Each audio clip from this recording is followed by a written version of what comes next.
नमस्कार बच्चों, मैं गौरव शर्मा स्वागत करता हूं आप सभी का आपके अपने YouTube चैनल अध्ययन कोचिंग पॉइंट में। तो दोस्तों, जैसे कि आपको पता है कि हम एनटीपीसी ग्रुप डी के प्रीवियस ईयर के क्वेश्चन करा रहे हैं और इसके 7 सेट में ऑलरेडी आपको करा चुका हूं। आज से नंबर 8 जो हम आपको कराने वाले हैं, ठीक है। और यहाँ मैं आपको टॉप 25 क्वेश्चन साइंस के कराता हूँ, ठीक है, जो काफ़ी इंपॉर्टेंट। आपको पता है कि एनटीपीसी और ग्रुप डी में साइंस का वेटेज कितना ज़्यादा है, ठीक है। अगर आपने हमारे चैनल को सब्सक्राइब नहीं किया है तो आप जाके हमारे चैनल को सब्सक्राइब कर सकते हैं, अध्ययन कोचिंग पॉइंट, और बेल आइकन जरूर दबाएं ताकि आपको हमारे आने वाली वीडियो सबसे पहले मिल सके। चलिए, बिल्कुल हो पे हो वही क्वेश्चन है जो प्रीवियस ईयर में आए हुए हैं, ठीक है। चलिए, पहला क्वेश्चन क्या कह रहा है। पहला क्वेश्चन ये है कि एक कुलीन जमीन से 11 किलोग्राम का सामान उठाता है और 1.5 मीटर ऊपर अपने सिर पर रखता है, तो कुली द्वारा सामान पर कुल कितना काम किया गया, ये पूछा गया। जी की वैल्यू दे रखी। तो मैंने आपको पिछली वीडियो में बता रखा है कि किया गया कार्य W बराबर होता है mgh। क्या होता है? W बराबर mgh, या W बराबर fh भी कर सकते हो। यहाँ F बराबर mg करना पड़ेगा, बात तो वही है। तो m की वैल्यू कितनी है भाई? 11। g की वैल्यू कितनी है भाई? 10। और h की वैल्यू कितनी है भाई? 1.5 मीटर। तो 1.5 की जब 10 में गुना करेंगे तो 15 आएगा। 15 की 11 में गुना करेंगे 165 जूल जो है पूरा कार्य करना होगा। ऑप्शन नंबर 1 इसका बिल्कुल सही आंसर होगा। ऑप्शन नंबर 1 कौन सा आंसर होगा? Option number 1, 165 joule. अभी आपको बताया मैंने, ठीक है। नेक्स्ट क्वेश्चन आपका आ जाता है सोडियम कार्बोनेट का क्या सूत्र है। देखो, कार्बोनेट, सबसे पहले आपको कार्बोनेट पता होना चाहिए कि जिसके पीछे CO3 लग जाता है वो कार्बोनेट होता है। तो CO3 केवल एक में लग रहा है, सीधा सीधा आंसर यहाँ पे दिख रहा है, ठीक है। बात करते हैं सोडियम की। सोडियम का जो होता है वो Na होता है। क्या होता है? Na। अब इसका फॉर्मूला सही कैसे बने भाई? CO3 की जो संयोजकता होती है वो दो माइनस होता है CO पे, तो इसके लिए इसका मतलब इसकी 2 संयोजकता है। तो इसकी संयोजकता किसके नीचे लिखी जाएगी? सोडियम के नीचे। सोडियम की इसके नीचे, इसकी एक होती है तो लिखा नहीं जाएगा। तो Na2CO3 सोडियम कार्बोनेट का फॉर्मूला होता है। ऑप्शन नंबर 20 का सही आंसर हो जाएगा।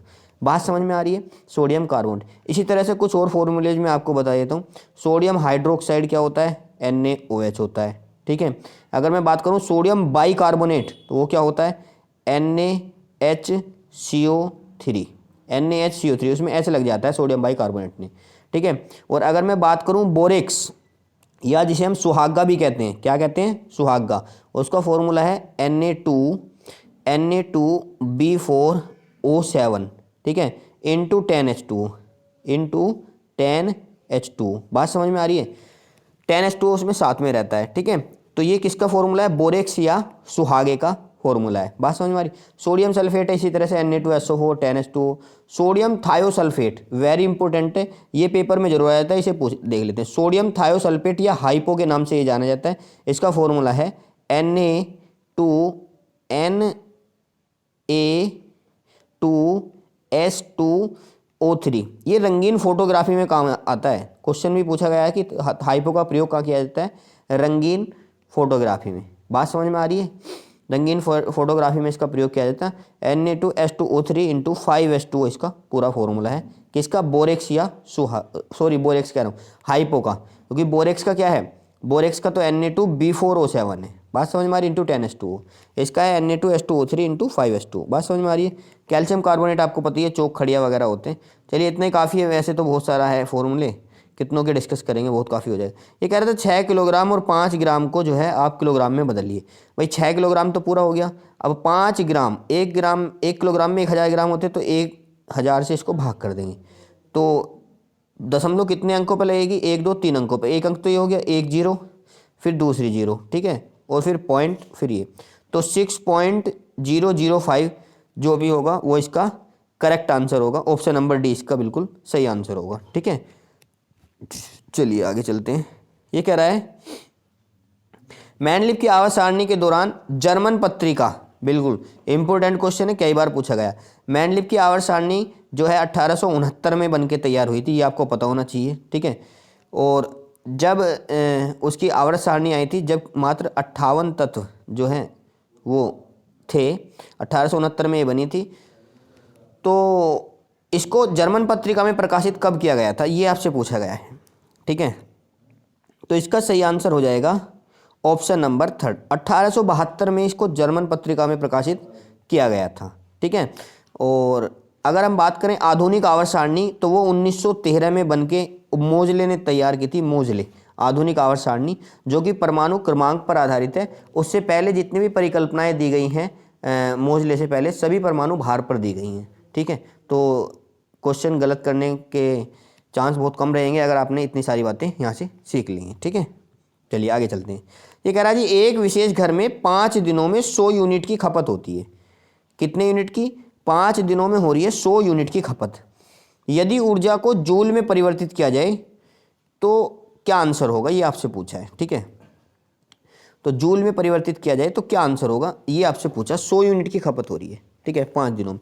आप एक बात बताइए, 1 किलोवाट या 1 यूनिट, 1 किलोवाट या 1 यूनिट एक बराबर होती है। ठीक है, तो अब यहाँ पे आप देखेंगे उसमें कितना होता है 1 किलोवाट ऊर्जा में, 1 किलोवाट हावर में कितने, 1 किलोवाट आवर में कितनी ऊर्जा जूल होती है, तो 3.6 गुना 10 की पावर 3.6 गुना 10 की पावर 6 जूल होती है। ठीक है, अब ये कह रहा है जी 100 यूनिट में बताओ हमें, तो 100 से आप मल्टीप्लाई कर लेंगे।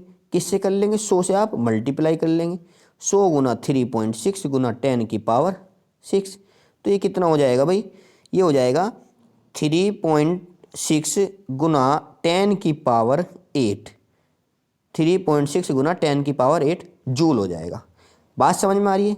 1 किलोवाट घंटे में इतनी होती है 3.6 गुना 10 की पावर 6। पिछली वीडियो में मैंने कन्वर्ट करके भी आपको दिखाया था।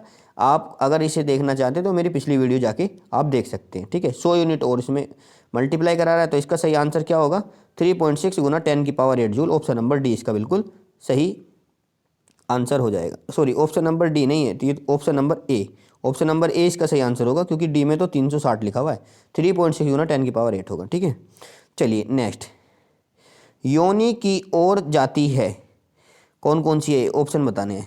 फैलोपियन ट्यूब, अंडवाहिका नलिका, गर्भाशय ग्रीवा या गर्भाशय। ठीक है, 4 ऑप्शन आपके सामने दिए गए, बताइए। तो इसका सही आंसर है ऑप्शन नंबर सी। जो योनि है वो गर्भाशय ग्रीवा की ओर जाती है। ठीक है, तो इसमें एक नली ये एक जो है नली के समान रचना होती है। ठीक है, बाहर से गर्भाशय तक ये फैली होती है और इसके सामने मूत्राशय और नीचे मलाशय होता है। बात समझ में आ रही है? ये पेशी ऊतक की बनी हुई होती हैं। ठीक है, मादा जनन छिद्र के रूप में जो है ये खुलती है। ठीक, और इसका दूसरा सिरा जो है वो गर्भाशय ग्रीवा से जुड़ा होता है। किससे जुड़ा होता है? गर्भाशय ग्रीवा से। एक सिरा गर्भाशय ग्रीवा से जुड़ा होता है। ठीक है, तो इसका सही आंसर होगा ये ऑप्शन नंबर 3। नेक्स्ट,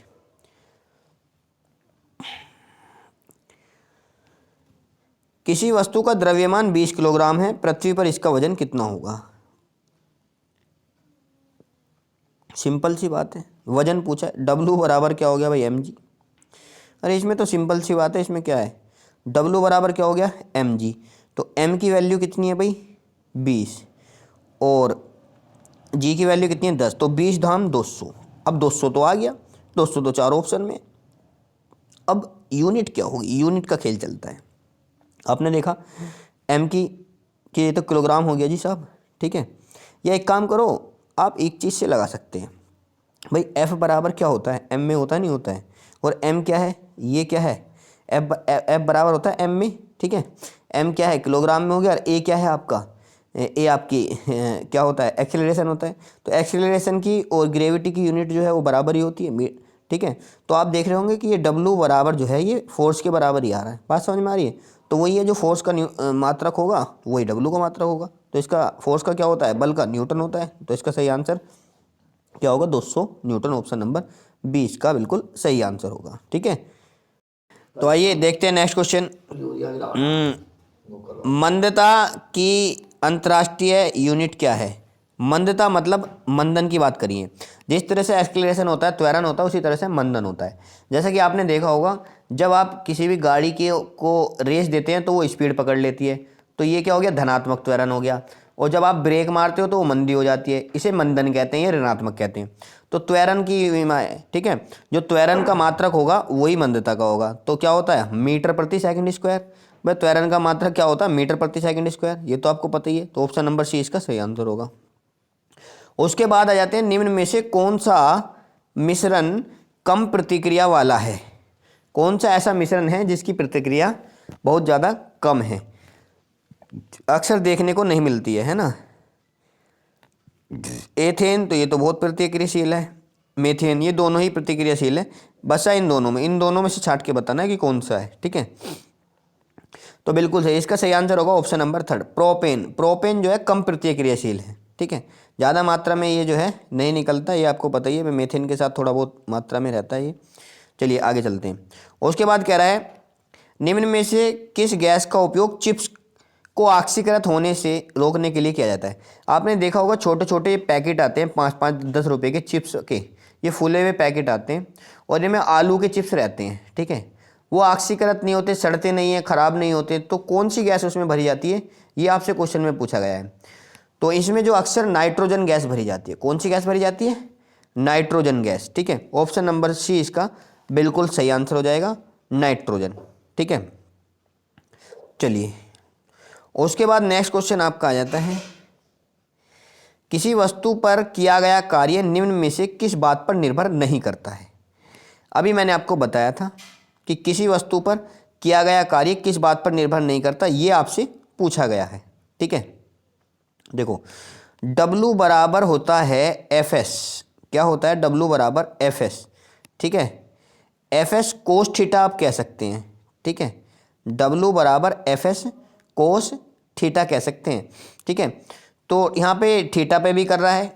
ठीक है, किस पे काम कर रहा है? थीटा पे भी कर रहा है। और अगर हम बात करें S, ये विस्थापन पे भी कर रहा है, ये एंगल पे भी कर रहा है। ठीक है, तो मतलब बल और विस्थापन के बीच के एंगल पे भी कर रहा है और ये अपने विस्थापन पे भी कर रहा है, तो ऑप्शन ए और सी तो सही होगी। ठीक है, और ये बल पर भी कर रहा है? तो बचा क्या? द्रव्यमान। देखो अगर आपको बताऊं, ये द्रव्यमान पे भी डिपेंड करना चाहिए क्योंकि F बराबर m में होता है। अगर हम यहाँ इसमें m a लगा दें तो जो ये बात है करेक्ट हो जाएगी। ठीक है, पर फिर भी अगर W बराबर Fs कोस थीटा को प्रायोरिटी दें तो आपने देखा होगा कि कोस थीटा पे भी निर्भर कर रहा है, S विस्थापन होता है और F फोर्स, तो ये तीनों पे निर्भर कर रहा है। तो इसका ऑप्शन नंबर 20 का करेक्ट आंसर हो जाएगा क्योंकि इसमें द्रव्यमान पे निर्भर ये नहीं कर रहा है। बात समझ? जब आपने बल पे निर्भर करना बता दिया तो द्रव्यमान पे क्यों बता देंगे? या तो बल पे बता दो या द्रव्यमान, क्योंकि बल के अंदर ही तो द्रव्यमान आता है भाई। F बराबर क्या होता है आपका? m में होता है। जब आप सीधा बल पे निर्भर बता रहे हैं तो फिर द्रव्यमान को बताने का क्या मतलब रह जाता है? ठीक है नहीं। चलिए उसके बाद नेक्स्ट क्वेश्चन आ जाता है, भविष्य में रेडियो, टेलीफोन, टेलीग्राफ, टेलीविजन तक के विकास की नींव किसने रखी थी? बहुत ही बढ़िया, लाजवाब और शानदार क्वेश्चन है। ठीक है, कि ये किसने बताया था कि भविष्य में रेडियो, टेलीविजन, टेलीग्राफ और टेलीफोन, ये इन सब का विकास होगा? ये किसने बताया था? तो इसका सही आंसर हो जाएगा option number 1, Heinrich Rudolf Hertz. Heinrich Rudolf Hertz. Hertz किसका मात्रक है? ये आपको पता होना चाहिए, आवर्ती का मात्रक है। तो इन आवर्तियों के बारे में इनसे पता चला कि चीज़ें जो हैं आगे चल के विकसित हो सकती हैं, जिसमें टेलीफोन, टेलीग्राफ, टेलीविज़न और रेडियो वगैरह। बात समझ में आ रही है? अब ये जो लघु रेडियो तरंगों की खोज जो किसने की थी? वो हर्ट्ज ने की थी। किसने की थी? हर्ट्ज ने की थी। और रेडियो के आविष्कारक, अगर रेडियो की बात करें तो रेडियो के आविष्कारक कौन है जी? मार्कोनी। कौन है? मार्कोनिकोफ। नाम तो सुना ही होगा। रेडियो के आविष्कारक कौन है? मार्कोनी है। ठीक है, जबकि टेलीफोन के कौन है? टेलीफोन के कौन है? Graham Bell. कौन है टेलीफोन के? Graham bell.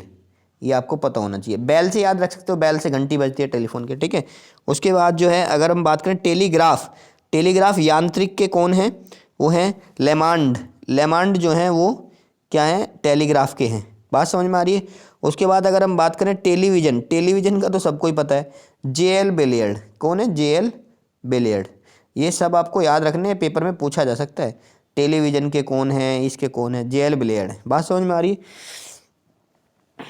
कोई दिक्कत परेशानी? ये टेलीविज़न जो है यांत्रिक है, मैकेनिकल के हैं, जबकि उसके इलेक्ट्रॉनिक टेलीविज़न जो है उसके फोरेंस वर्थ हैं। कौन है? फोरेंस वर्थ हैं। बात समझ में आ रही है? चलिए इतना ही काफ़ी है, आगे चलते हैं। डायनामो तो आपको पता ही है, फैराडे है ना।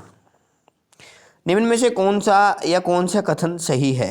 4 ऑप्शन आपको सामने दिए गए हैं, या आपको बताना कि कौन सा कथन इसमें सही है। ठोस CO2 को सूखी बर्फ के रूप में जाना जाता है। ठीक है, अच्छा ये बात सही लग रही है हमें। तो फिर कह रहा है ठोस CO2 सीधे तरल के रूप में बदल जाती है। ये गलत है भाई। ठोस CO2 कैसे, जब बर्फ़ के रूप में जाना जाता है तो सीधे तरल के रूप में कैसे बन जाएगी, गैस के रूप में होती है। ठीक है, ठोस CO2 सीधे गैस के रूप में, ये बात सही है। तो इसकी पहली सही है और तीसरी सही है।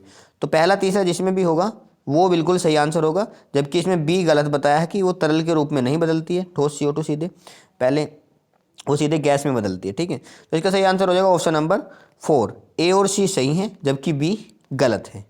बात समझ में आ रही है, ए और सी सही है जबकि बी गलत है, इसमें ऑप्शन नंबर 4 इसका बिल्कुल सही आंसर हो जाएगा। ठीक है, तो CO2 के बारे में आपको पता ना हो, अगर मैं बताऊं CO2 से जीवाश्म ईंधन जो है वो निकलता है, ये भी आपको पता होना चाहिए। और जलवायु परिवर्तन का कारण भी CO2 ये आपको पता हो, ग्रीन हाउस इफेक्ट में सबसे बड़ा रोल जो है वो इसी का ही है ना। और CO2 कहाँ कहाँ प्रयोग की जाती है ये आपको पता होना चाहिए। आग बुझाने के जो यंत्र होते हैं उनमें CO2 का प्रयोग किया जाता है। ये जो सिलेंडर से टंगे रहते हैं आजकल स्कूलों में, अस्पतालों में छोटे छोटे, उनमें CO2 ही भरी रहती है। मतलब ये है कि खाने का सोडा वगैरह NaS सोडियम बाइकार्बोनेट रहता है तो वहीं से CO2 बन जाती है। ठीक है, तो वो जो है आग बुझाने में बहुत अच्छे से काम आता है। बात समझ में आ रही है। CO2 की प्रकृति की बात करें तो वो अम्लीय प्रकृति की होती है CO2। ठीक है, किस प्रकृति की होती है, अम्लीय प्रकृति की होती है। बात समझ में आ रही है। और आपने देखा होगा ठंड, ये जो आप कोल्ड ड्रिंक वगैरह पीते हो उसमें गैस बन जाती है, वो कौन सी, CO2 गैस ही तो बनती है वो। ठीक है, सोडा वाटर वगैरह में पीते हो आप, कंचे की बोतल पीते थे पहले। चलिए उसके बाद में आते हैं, निम्न में से किसकी कोई यूनिट नहीं है। जी हाँ, देखो ये पूछा है किसकी कोई यूनिट नहीं है, ये आपको बताना है जी।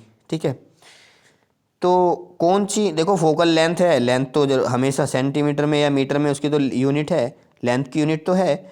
उसके बाद में लेंथ की शक्ति की भी है, डायोप्टर है। ठीक है, और उसके बाद बचा निर्वाह शक्ति और आवर्धन, ये बताना है आपको। निर्वाह शक्ति और आवर्धन, इनमें से बताना है कि किसकी यूनिट नहीं है। तो इसका जो सही आंसर हो जाएगा वो ऑप्शन नंबर डी इसका बिल्कुल करेक्ट आंसर हो जाएगा, आवर्धन। आवर्धन छोटा या बड़ा तो आपको बताया जा सकता है, पर ये यूनिट में नहीं बताया जाता। ये कहा जाता है कि इतने गुना बड़ा, इतने गुना छोटा, या इतने गुना ये कभी भी आपसे ये नहीं बताया जाता कि इतने मीटर बड़ा, इतने किलो बड़ा, इतने ग्राम बड़ा। तो आवर्धन की कोई यूनिट नहीं होती है। बात समझ में आ रही है। आवर्धन बेसिकली एक रेशो है। किसका रेशो है भाई, आपने देखा होगा m बराबर -v/u होता है लेंस के लिए। ठीक है, उसके दर्पण के लिए। ठीक है, और लेंस के लिए क्या होता है, खाली v/u होता है, ये आपको पता होना चाहिए। ठीक है, तो इसकी कोई यूनिट नहीं होती। क्यों नहीं होती, क्योंकि v सेंटीमीटर में, ये भी सेंटीमीटर में, कट सेंटीमीटर कट जाएगा तो कहाँ से यूनिट होगी इसकी। ठीक है ना। चलिए आगे चलते हैं। निम्न में से किस वैज्ञानिक ने यह दिखाया कि द्रव को ऊर्जा में और ऊर्जा को द्रव्य में बदला जा सकता है। कौन सा ऐसा वैज्ञानिक था जिसने ये बात प्रूव की थी।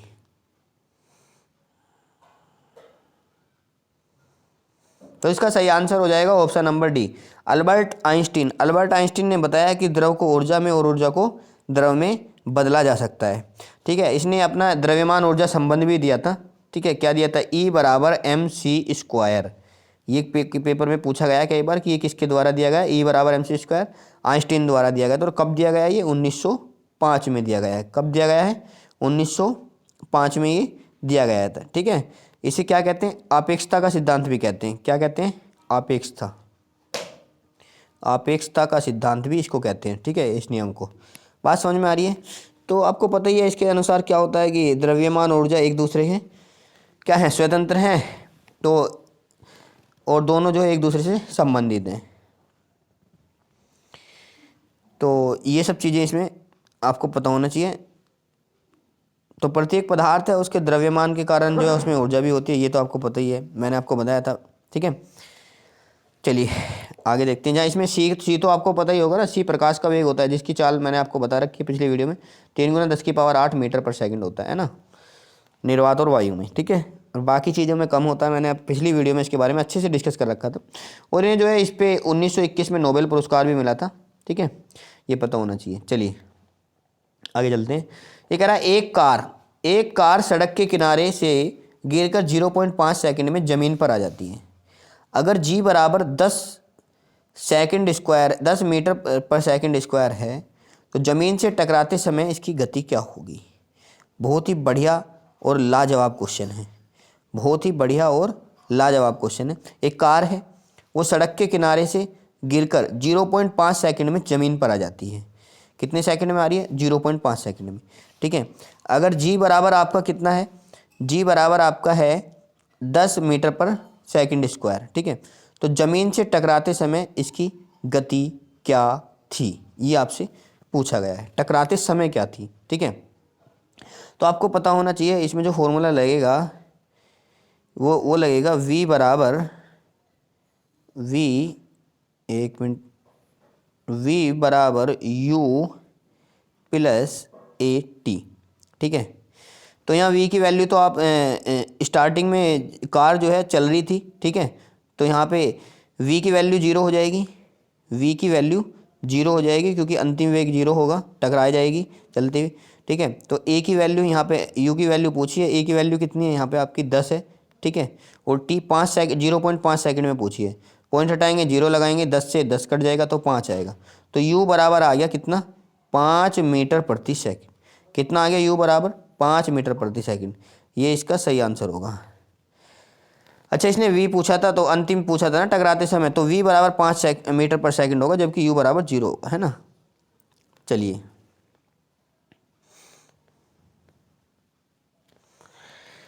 एक विकल्प चुनो जो संवहनी तंत्र के संदर्भ में सत्य नहीं है, सही बात नहीं है।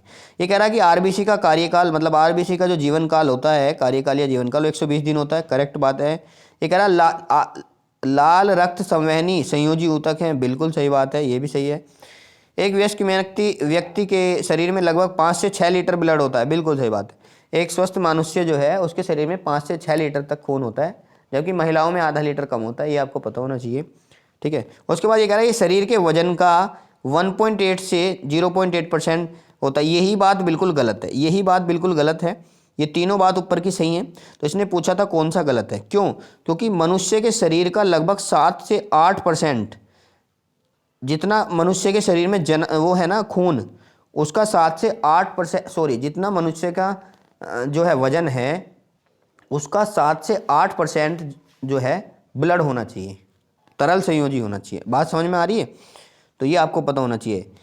चलिए आगे चलते हैं। मनुष्यों में और महिलाओं में पूछा, मनुष्यों में यौन गुणसूत्रों का सेट क्या होता है, महिलाओं में। ठीक है, तो ये आपको बताना है। तो इसका सही आंसर हो जाएगा ऑप्शन नंबर 1। महिलाओं में जो होते हैं एक्स गुणसूत्र होते हैं, जबकि पुरुषों में जो होते हैं वो एक्स और वाई होते हैं। आपने देखा होगा, तो जब एक्स से रिएक्ट करता है तो लड़की पैदा होती है, कौन? लड़की होती है।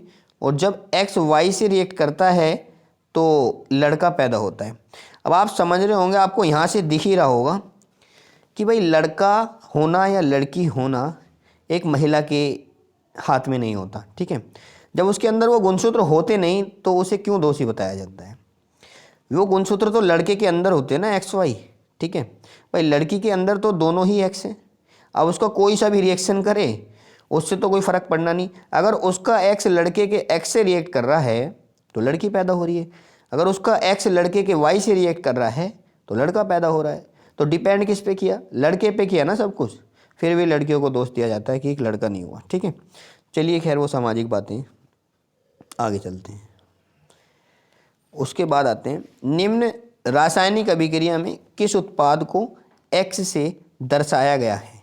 कौन सा ऐसा उत्पाद है जिसे एक्स से दर्शाया गया है? देखो, CaCO3 क्या होता है? Calcium carbonate.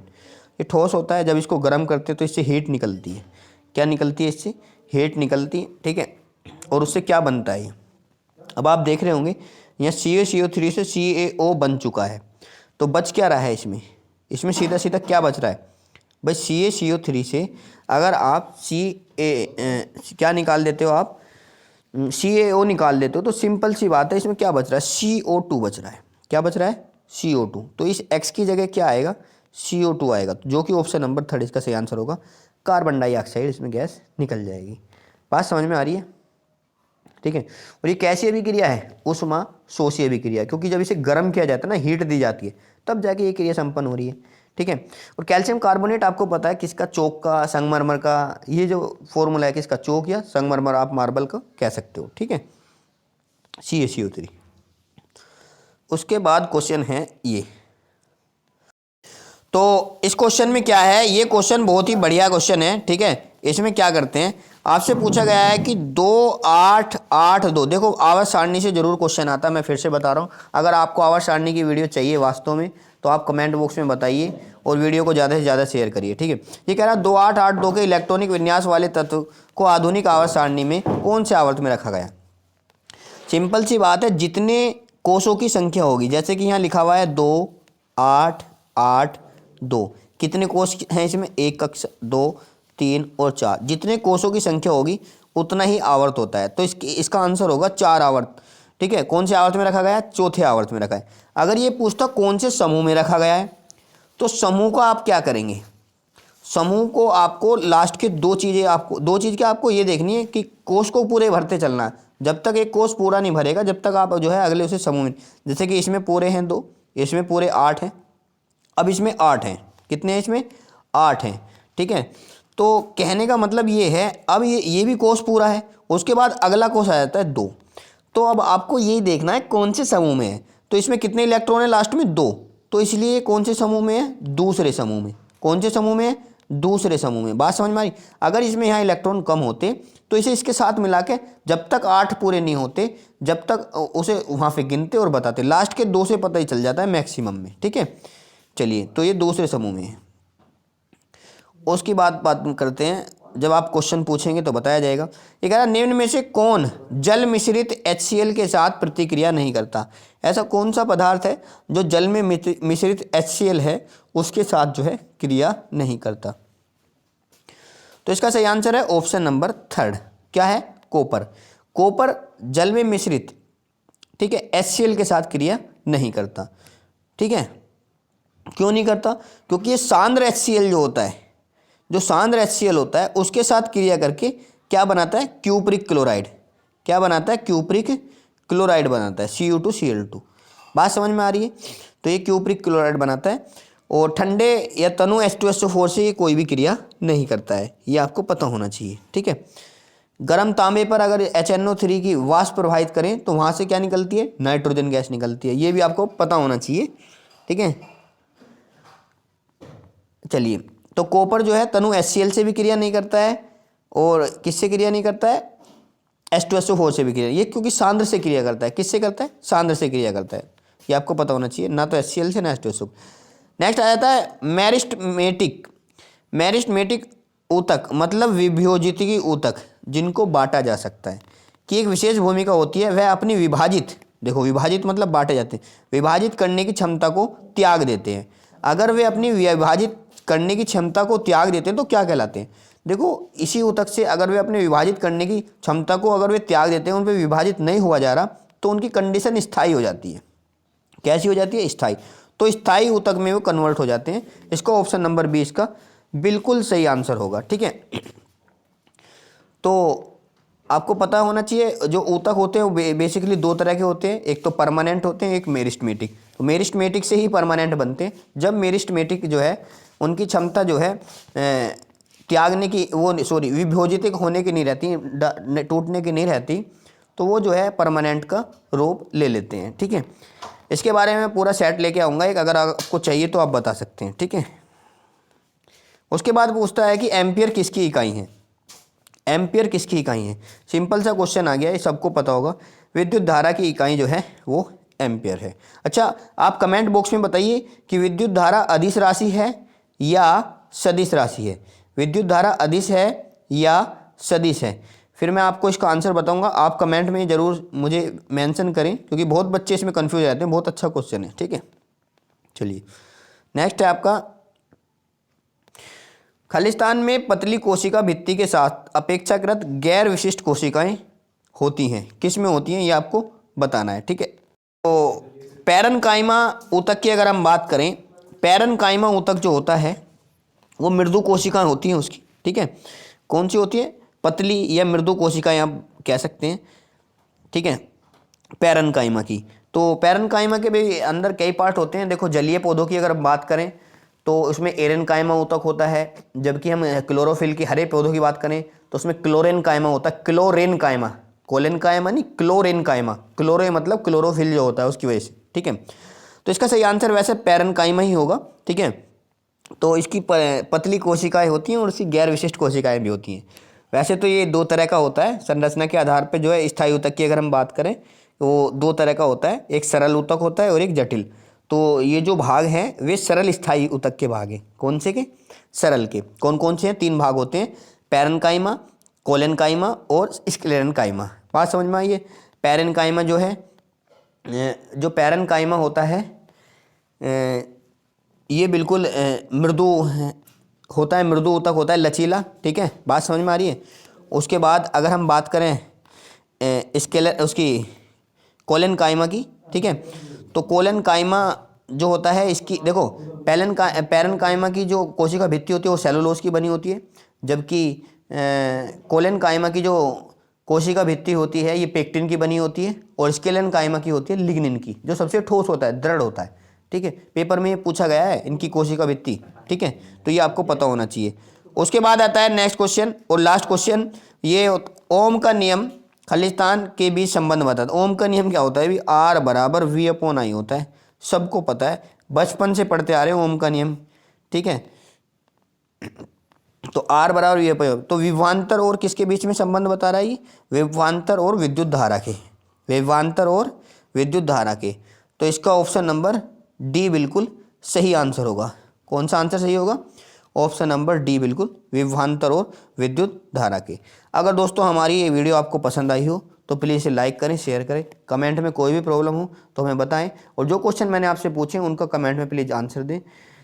तो अगर वीडियो पसंद आई है तो लाइक करें, शेयर करें, ताकि हम अगली वीडियो बनाने के लिए मोटिवेट हों। और हमें बताइए कि आपको किस फील्ड की वीडियो चाहिए। वैसे तो मैं अलग अलग तरीके से वीडियो डालता रहूँगा, बीच बीच में आपको लेखपाल की भी तैयारी कराता रहूँगा। धन्यवाद।